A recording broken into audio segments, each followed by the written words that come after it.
पहले जीवनसाथी.com पर महिला डॉक्टर से पहचान, फिर शादी का वादा, उसके बाद 10 लाख की उगाई, इन सब के बाद शादी से इनकार। इन सब के बीच मानसिक तनाव से गुजर रही महिला डॉक्टर की मौत, जिसने खड़े किए कई सवाल।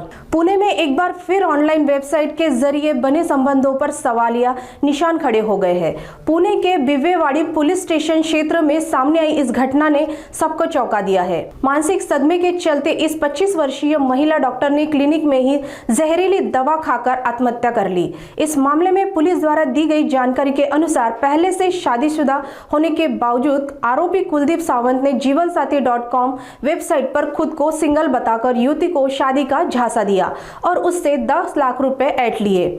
फिर उसने उसे बताया कि वे शादीशुदा है और उसकी पत्नी गर्भवती है। महिला डॉक्टर ये सदमा बर्दाश्त नहीं कर पाई और उसने अपने ही क्लिनिक में जहरीली दवा खाकर मौत को गले लगा लिया। कुलदीप सावंत के खिलाफ मामला दर्ज किया गया।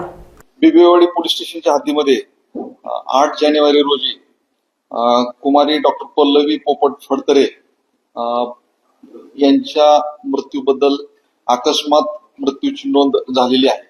यामध्ये अकस्मात मृत्यूचा तपास करत असताना असं समोर आलं की मुलगा कुलदीप आदिनाथ सावंत वय 30 वर्ष राहणार जत सांगली यांनी यापूर्वी आपले लग्न झालेले असताना देखील जीवनसाथी.com या संकेतस्थळावर आपण अविवाहित असल्याचे नमूद करून लग्नासाठी नोंदणी केली होती।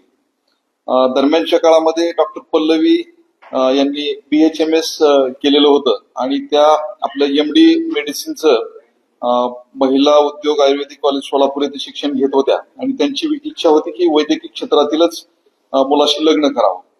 त्याप्रमाणे त्यांना या समाज माध्यमाच्या मार्फत यांची भेट झाली। त्यांना योग्य वाटल्यामुळे त्यांनी संपर्क साधला आणि नंतर त्यांची भेटी व्हॉट्सअप माध्यमातून संपर्क वाढला। परत मुलगा जरी जतचा राहणार असला तरी त्याचं देहू या ठिकाणी क्लिनिक आहे असं त्यांनी सांगितलं। मुलीच्या आई वडिलांनी देहू या ठिकाणी जाऊन क्लिनिकची पाहणी केली आणि डॉक्टर पल्लवी यांनी स्वतःचं नवजीवन क्लिनिक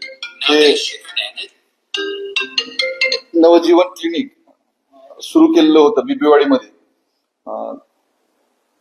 तर जेव्हा मुलाला घरच्यांनी त्याची एकंदरीत परिस्थिती विश्वास नसल्यामुळे नकार दिला, तेव्हा मुलानं आपण बिबवेवाडी परिसरामध्येच नवीन दवाखाना टाकूया, त्यासाठी मला पैसे लागतील असं म्हणून मुलीकडून पैसे घेतले आणि जवळपास 20 लाख रुपये मुलीच्या अकाउंट मधून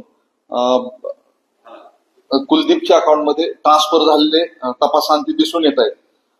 आणि जो एकंदरीत तपास झाला त्या साक्षी पुराव्याच्या आधारावरती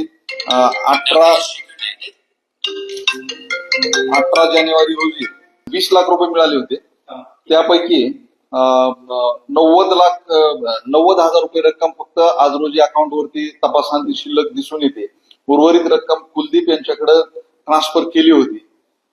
एकंदरीत मुलीच्याही जेव्हा या बाबी लक्षात आल्या की कुलदीपचा ऑलरेडी विवाह झालेला आहे आणि आपली पूर्णपणे फसवणूक झालेली आहे, तेव्हा मानसिक धक्का बसून मानसिक तणावात जाऊन क्लिनिकमध्ये विषारी औषध पिऊन डॉक्टर पल्लवी यांनी आत्महत्या केल्याचं निष्पन्न झालेलं आहे। आणि त्या अनुषंगानं कुलदीप सावंत यांच्यावरती आत्महत्येस प्रवृत्त केलं म्हणून बिबवेवाडी पोलीस स्टेशन या ठिकाणी गुन्हा दाखल असून पुढील तपास चालू आहे।